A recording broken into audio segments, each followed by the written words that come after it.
guys, welcome to my vlog and Happy New Year. Happy New Year sa inyong lahat.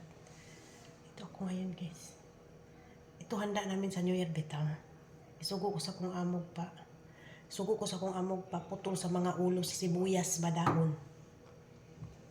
Nganong giputol ang mga ulo sa sibuyas sa dahon? Ay, putol sa ulo sibuyas sa dahon.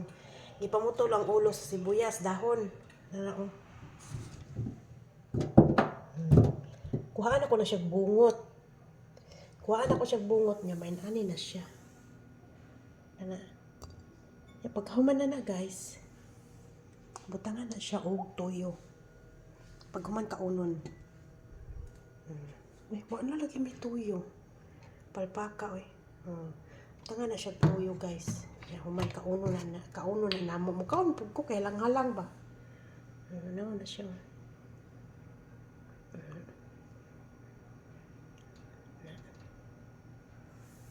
Tangan siya tuyo. Alam mo, mansan, halang-halang. Mga ulo sa sibuyas pa. Ano siya, guys. Ano siya. Mamong ikuan karon. Mamong dessert sa among humagkaon. So, muna siya akong hinuon, guys. Ako sa ni humanon siya. No? Kay, kasi nanhiyon ko, tanaan ko kumana ba. No? So, muna siya himong dessert karon pag kumana magkaon sa panihapon. O, kana lang siya guys, maayong hapon sa tanan ug Happy New Year sa inyong tanan. Bye-bye. Pagluto na mo kay para makakaon na pod mo.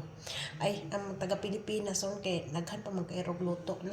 Sige na, bye-bye na sa inyo ha.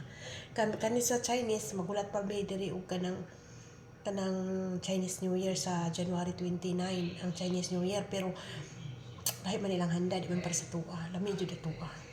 Nila kay magluto lang sa gulay, magpritong isda, inana lang. Inana. Pero wala sila mga dessert nga inana para sa tuwa. Kana lang siya guys. Bye-bye.